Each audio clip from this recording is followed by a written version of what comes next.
Good afternoon, everybody, and welcome to another Nacho Tuesday. And today I have Dan here with Sensay. And it was great to meet him a couple weeks ago at South by Southwest. And finally, we get to have a more in-depth conversation today, which I'm excited for. Yep, thanks for having me. Great to be here and great to share what we're doing at Sensay. Awesome. Yeah, we'd love to learn more about your company and share that with our audience here. What does Sensay do? And tell us more about digital replicas. It sounds like a really cool, futuristic concept. Yeah, sure thing.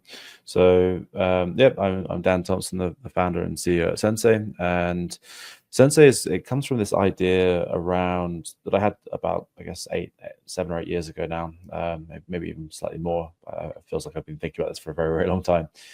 Around this idea that our existence is, almost fleeting, and with that, our sort of knowledge and our stories, everything that makes us us, this whole, combination of experiences that we call our sort of our life, can be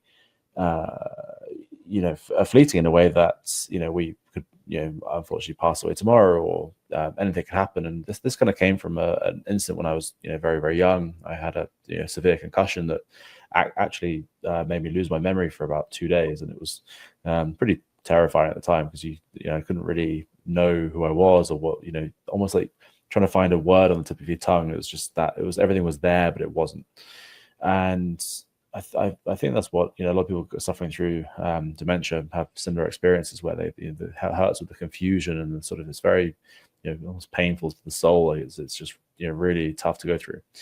And then I ended up writing this book a few years later around this concept of a digital immortality, about how we have the first opportunity, this first generation, with an incredible amount of data about ourselves, all these footprints, all these photos, videos, as a way of kind of capturing essences of ourselves that we just don't have from previous generations, where they maybe had journals and books, and maybe they were super famous, and then they'd have lots of things written about them. But we're the first ones that have just this abundance of data. And the book goes on to essentially say, what if you could combine that data with a sufficiently advanced AI to create an indistinguishable version of that person that could exist long after they pass. And essentially, from that concept, with the advances in AI, Sensay just came to be. So Sensay creates these lifelike digital replicas, but not necessarily of individuals for their sort of posterity, but actually more for the smaller cycles we have in life. So even in our day-to-day lives, people will spend a few years in education, or a few years at a job before they move on. And when they move on from a job, or even retire at the end of their working life, a huge amount of that personal knowledge is lost to the company and the people around them. How many times have we wanted to say, oh, I wish that person was still here, because they were working on this project, or they had this customer relationship, and wouldn't it be great to kind of really understand what they were working on. And there's a huge problem that's not really talked about a lot, because I guess it's one of those things that people just accept as a big part of life. But what if it really didn't have to be? And so by taking that same principle of creating these replicas of individuals and passing them on through generations, you can actually take these replicas and pass them on to teams and to companies, and have them available to help with onboarding of new employees, new team members, new members of organizations.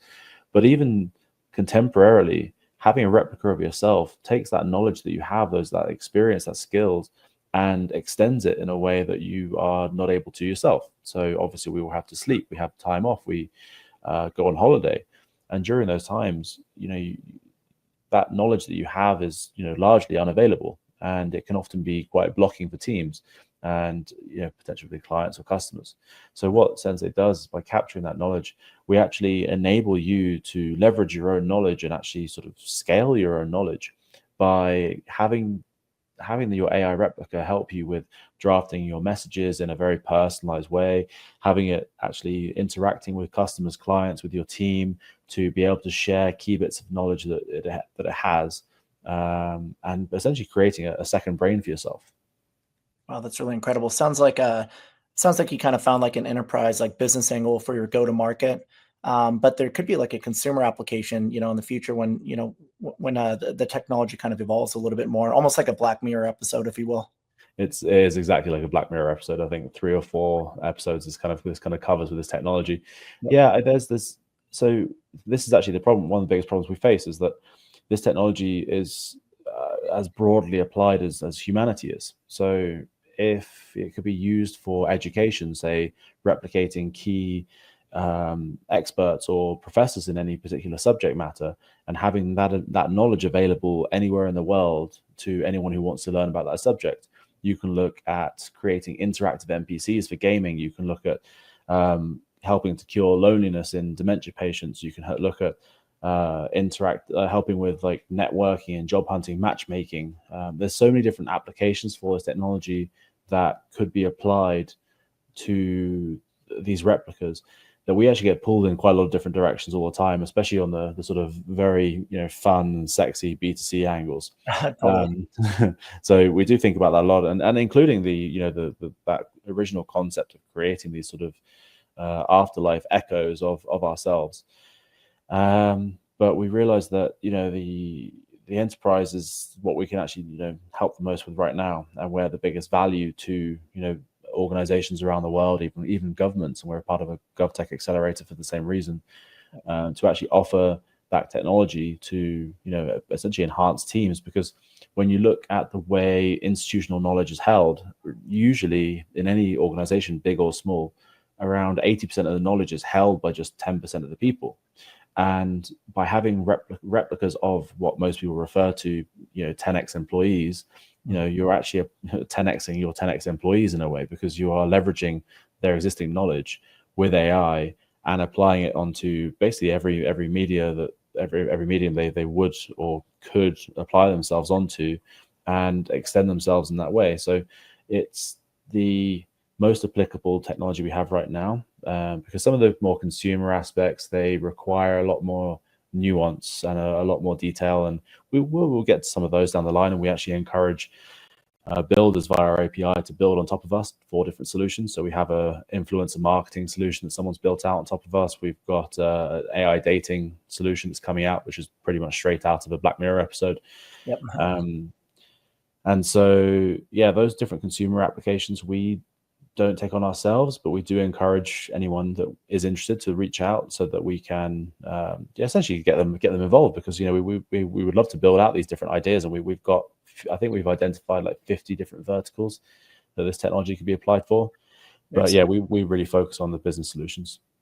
Yeah, I know some people working on some Instagram like influencer tools and stuff like that, trying to replicate them. But yeah, just so what would the process look like for a company that would maybe approach you and want to utilize your guys' engine? You guys have an API. Is there any sort of custom work that comes into that, or? Yes, there's two solutions really. We can either help them to build their replicas in-house and then integrate it into their systems, or sure, we can use the API to build it directly into their existing systems and have the training modules tied into their existing documents, their HR systems, and their sort of employee workforce. And then it really comes down to their team. The ones who would like to adopt the technology and use it more are able to, and the ones who are a bit sort of not necessarily on board with it, that's absolutely fine. Yeah. But what we will naturally see is this emergence of people who are leveraging these AI technologies, and especially this one, because the difference between what we do and the average LLM and the average sort of ChatGPT, and we get this question a lot, like, why can't I just use ChatGPT for this?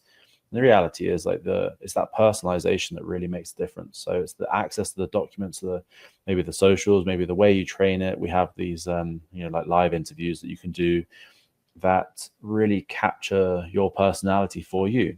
And so the way I kind of explain the difference is, if you were going to use a generic LLM, ChatGPT or Claude or Grok or DeepSeek or anything, you could say something like, "Oh, can you find me a Mexican restaurant nearby?"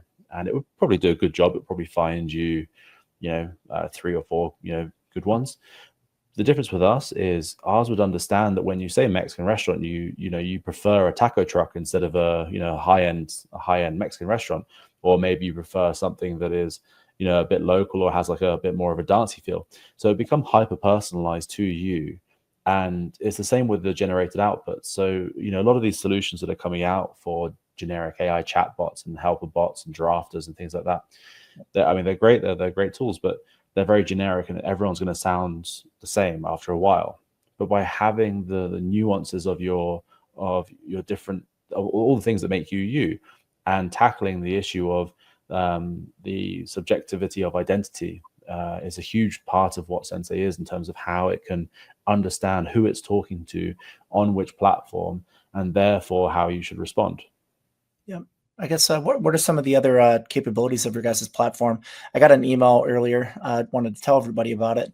So maybe you could tell us more of the backstory there, like we were discussing before we got into the interview. But I got an email that said it was, from a replica. And while it wasn't, that was actually you sending it to me, but there is some capabilities built into your platform that are really interesting, actually, that I'd love for you to share, actually.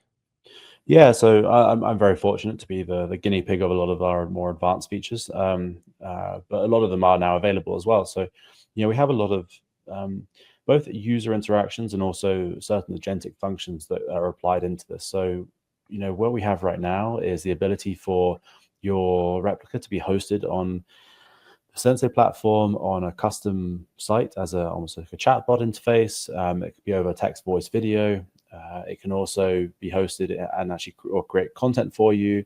We just launched our Twitter social media poster, so it can actually post onto your Twitter for you as well as email drafting. So this essentially, it's a more tailored approach to how these email drafters are in the space. Look at things like Fixer or I can't remember the other one, Lily or something like that.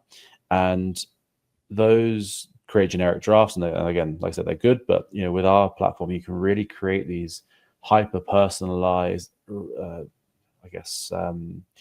draft reply. So you could turn it on to auto reply, but usually people want to just see the emails before they get auto sent. Yep. So these hyper personalized, in your writing, in your style emails that just save you so much time, just by being able to flick through your draft email and just say yes, no, or edit it if you need to edit it. And so, yeah, so my replica is usually the one replying to my emails, even though there is still the human in the loop sort of oversight before things get sent out on emails. It's one of the the more incredible tools, and especially the accuracy. I mean, it's the first one that I was really like, wow, this is like better. This is me. This is the way I would exactly write if more than that, this is exactly the way I would write if I had time, if I didn't have to process like 1,000 messages a day. This is exactly how I would write my emails if I could, instead of the quick sort of sharp one liners or a couple of words if I have to. The final way is like, we're looking at these different integrations as well, everything from calendar management to helping you to make bookings for yourself, integrating with pretty much all of your existing software to actually help you, as like I said, as a second you.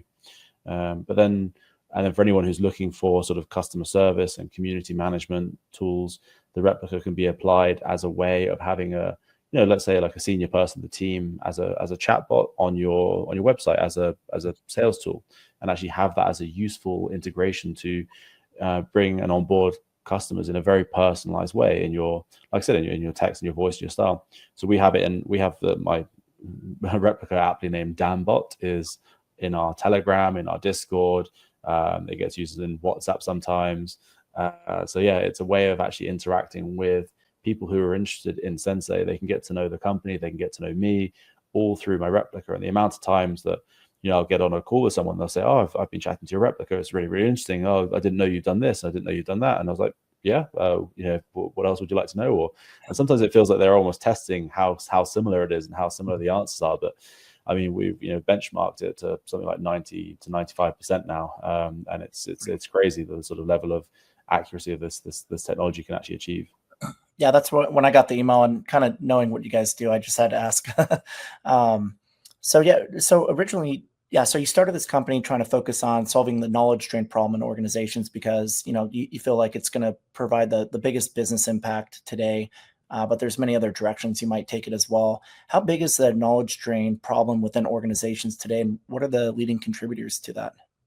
Yeah, I mean, I haven't got the exact number here, because I mean, you're talking about people who get hired and for any reason lose if we look at a particular telecom company with around 200,000 employees, they would be expecting anywhere in the next 5 to 10 years to be, losing through retirement or just churn of employees, roughly around 30 to 40,000 of them in the next probably 5, but definitely 10 years, probably even more now the way things are going with the tech.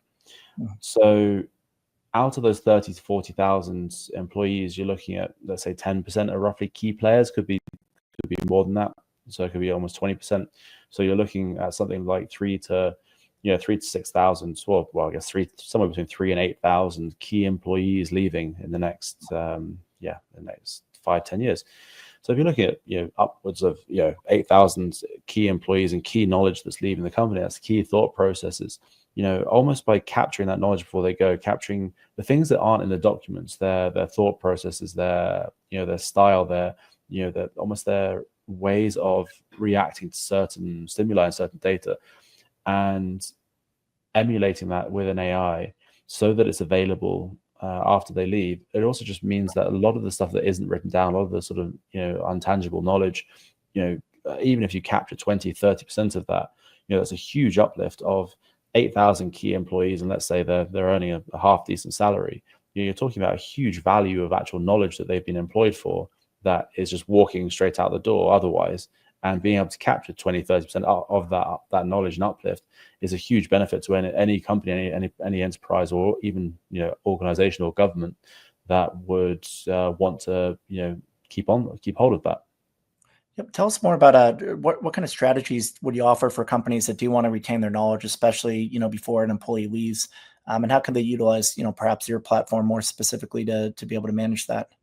Yeah. So usually people know when they've got someone leaving a company, right? Usually they know, you've got notice periods, gardening leaves, especially at that sort of like high performer level. You've got anywhere between a month to 6 months. It's very rare that someone sort of abruptly leaves. Mm-hmm. Assuming that you only had that time to train a replica, and they hadn't been constantly training, and because the idea with Sensay is that you can actually create a basic replica and it will learn from you as it goes. So it will help you when it can answer stuff, when it can suggest something, and when it can't, it will essentially ping you and say, I don't have the answer for this, what would you say? And then that would enable you to keep updating the data, and so it would become better and stronger and be able to answer more questions for you on your behalf as you go along. So the idea would be that it sort of is almost a companion, a co-pilot, like with you, like a personal assistant getting better over time with you. But let's say you only had that short amount of time of a month or 3 months to actually train it. We have more aggressive sort of training procedures where in that time, obviously these employees would be doing handovers and would be doing trainings and onboardings. Usually, they can't speak for every organization, but again, sometimes it's much shorter time. Yeah. What we can also enable is these AI interviews as well. And these AI interviews are essentially going to help with the ability to have an AI talk to you as if it's a real person, trained to extract some of those thought processes, extract some of the specifics of your job that aren't written down in documentation, extract some of the day-to-day, I guess, efficiencies that you've learned, almost getting to that point of the old sort of adage and sayings of, you pay for the plumber to knowing where to tap, not for the tapping. And so it's that know-how that isn't in the documentation, isn't in your company files, isn't in the email necessarily, but it's in that person's head. And it's that sort of extra proprietary data from them, from their knowledge of working in that position in that company, that we aim to make useful to the company and possibly to the employee. If they're leaving for another company, they may want to take that knowledge with them to the next company as well and make it useful there. Yeah. So by this, it just becomes this ever-evolving, very, very personal AI assistant that is essentially a second you. That's really interesting. Do you ever get any pushback from people, like especially like the employee maybe that wants to, hold on to all their knowledge and not share it with anyone because they think it might increase their perceived value within the organization?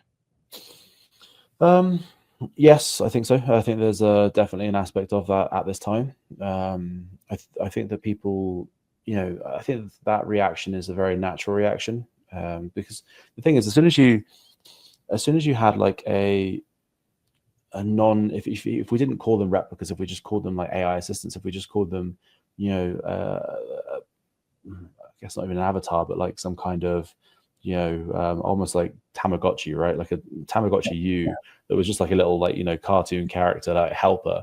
People wouldn't think anything of it because it would just be like, oh, I suggest you say this.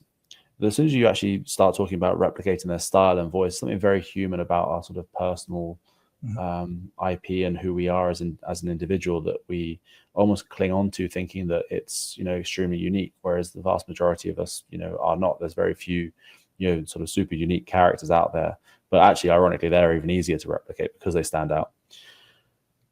People have a pushback because I guess they're afraid of it, and I think that the more these tools get adopted, the more the AI workers come in and the AI sort of counterparts and co-pilots do step in to help people actually do their work and function. And again, like I said, like 10xing your people. The more that people start to leverage these technologies, the more people start to have these AI versions of themselves answering things for them, whether it's right or wrong. Again, hopefully it should be fairly accurate.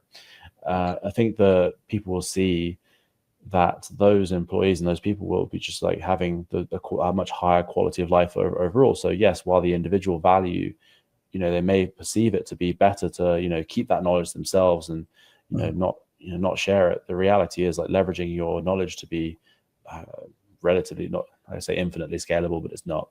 Definitely like very, very scalable, and doing things that you wouldn't be able to do is a superpower in itself. You're putting on this like extra sort of layer of capability that you can't do. That most people work 8 hours a day, maybe less. Your replica can be on 24 hours. You might speak 1 to like 7 languages at most. Your replica can speak 30 to 100. It's you'll be in one time zone, but you might have a team in Asia at the same time who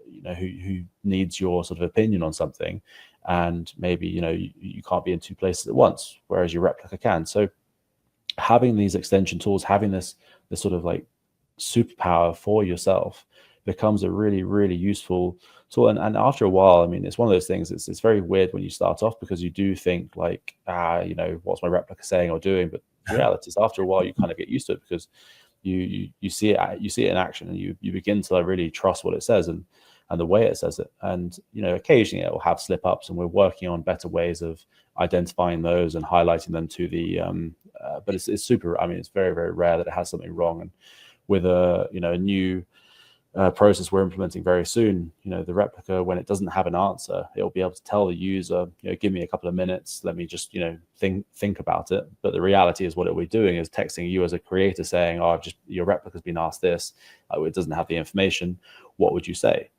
And so in a conversation of maybe 100 messages, if it had to ask you only one thing, instead of you having to answer 100 messages, you're only having to answer one, because ironically, most of our jobs, most of the people day to day do answer the same things relatively over and over again. The rest is some kind of thought process and some kind of guiding principles that you keep in your head in terms of what you believe to be the sort of best ways of working for yourself and for your company.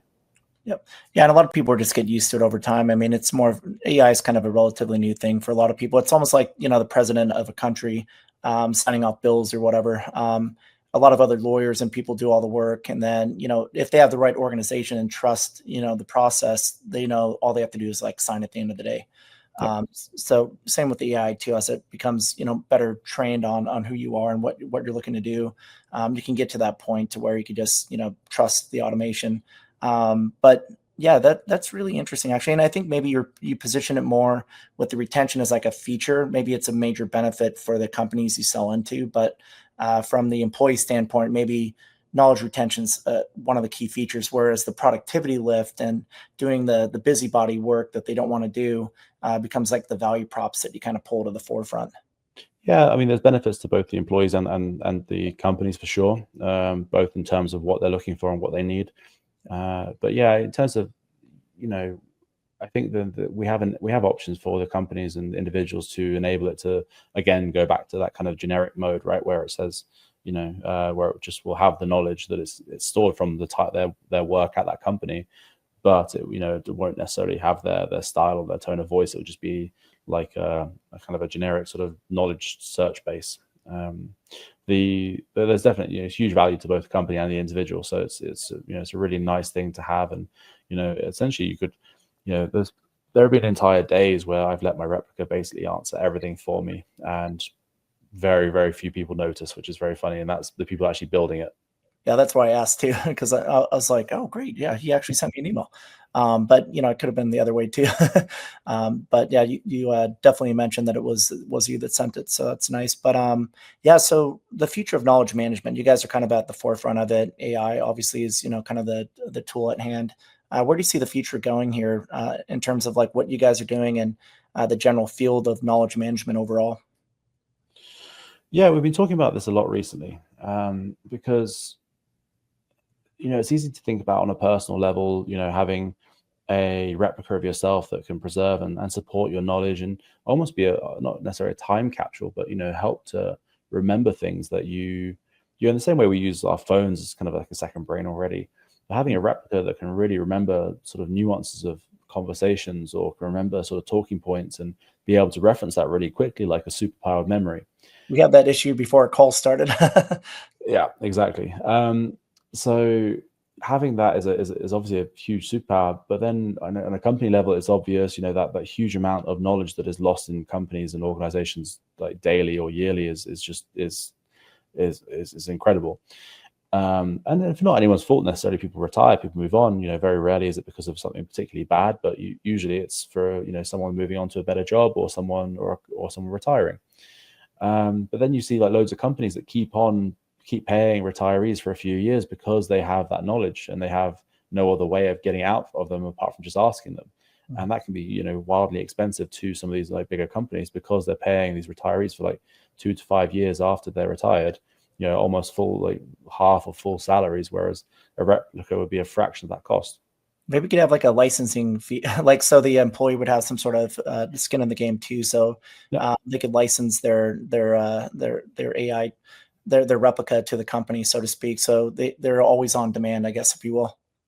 Yeah, it's been discussed. That's something that a company would have to put in it. It depends on their local laws as to IP and knowledge, and because usually the company would own that data, but it really would be at the discretion of the company whether or not they would want to share, some of that sort of fee with them.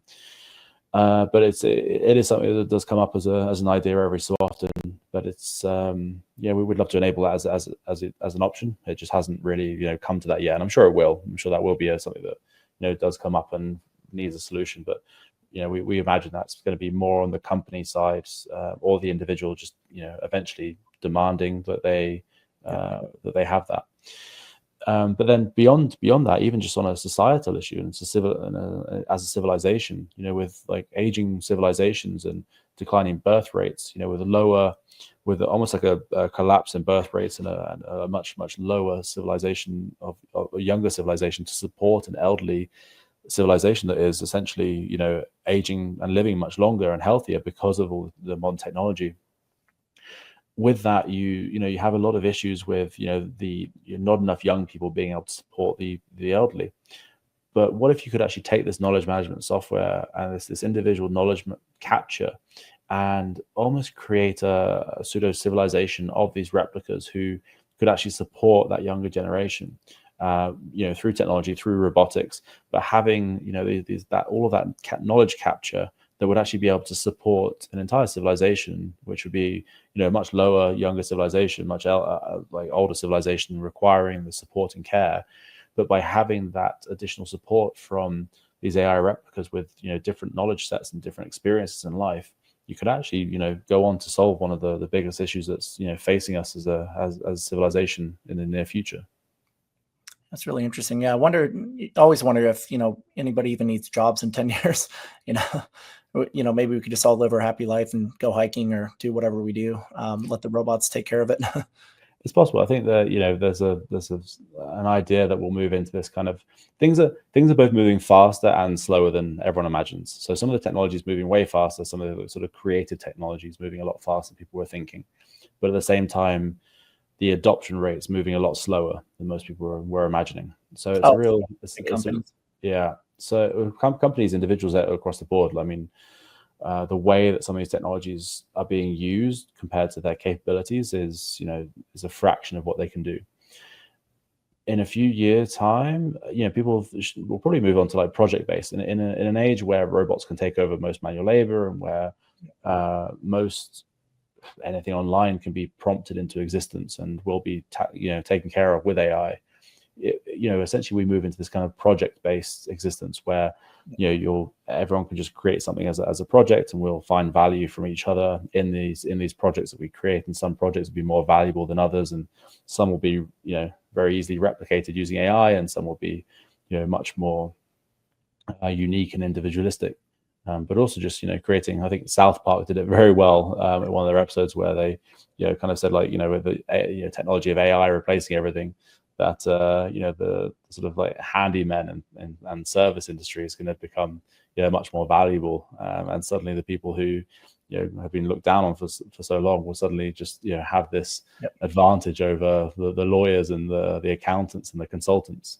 Yep. Yeah, and they've been doing pretty well for a while, like a lot of blue collar jobs, a lot of trade jobs, just because it's tough work, and you have to get a specialized knowledge for that, and it requires physical labor, and a lot of people aren't willing to do it, so they get paid a premium, which is nice to see.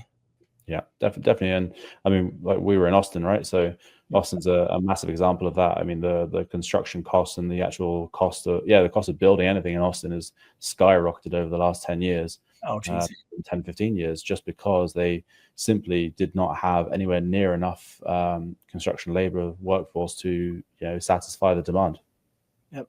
Yeah, I've noticed that. I used to live in Austin. I think I mentioned that too. I lived there for a few years, and yeah, I've heard people complaining about the cost going up quite a bit. Yeah. But I mean, it's a sign of a good thing. I mean, that's just economics 101, right? It's just supply and demand, and it pushed prices up. And when I set a bar up there, like 10 years ago, and even then it was something that was a big problem. Even back then, it must have gone crazy now, because there's massive influx of Californians moving over to Texas, and Austin was the sort of natural sort of first stop for them, because they've built out this entire new part of the city, the Domain, which is actually an incredible feat of city planning in itself, to actually almost recenter your entire city. But obviously with that, you're building out an entire city pretty much from scratch, and in such a short amount of time, really, relatively, like 20 years to actually build out that much infrastructure. And so yeah, I mean, just despite the fact they're building out into all that empty space, still managed to push up the price of everything. Yep, exactly. Yeah, if you're surprised by that, you should see China and how big they've grown over like Shenzhen was a fishing village, and then 30 years ago, and now it's one of the biggest cities in the world. It's just crazy how fast that city's grown over there. Yeah, I'm dying to get over there. Can't wait. I mean, I think China's really got everyone beat on quite a lot of things. So I'm really excited to see like what the future's going to look like for us all. Every time I go to like Singapore or Southeast Asia, you end up seeing some of these like futuristic technologies and just buildings and everything, and just it's amazing to see what is capable with the right attitude and people and planning. Yeah, I'm excited for the future as well. So tell us more about where we could learn about Sensay, and where we could sign up, and any company could join today. Yeah, so just go to sensay.io. That's SENSAY.io. And then you can find us on any channel, which would be any social media, any channel at Ask Sensay. That's ASKSENSAY. You can find me at Sensay Dan on pretty much any channel as well. Pretty much open. And if it's not my replica answering, then it will be me. So please do check us out. Please do sign up for a free trial. Create your replica today. The software is live and available, and any enterprise customers out there, we do encourage to get in touch with our team, and let's see what we can do for you. Great. Yeah, we're excited to be partners with you guys. We also have them in the NachoNacho marketplace too. You can check it out there to learn more, or go directly to their website. I love that you guys got Ask Sensay as your social media handle. That's pretty good. But yeah, you guys are doing a lot of really good things over there. I like the branding. Love the product. So I feel like we could probably go for an hour today. But I'm going to see you in Mexico City in a couple of weeks for a founder and investor event. So we'll be able to catch up then too. Yeah, looking forward to it. Can't wait. Thanks, Dan. You too.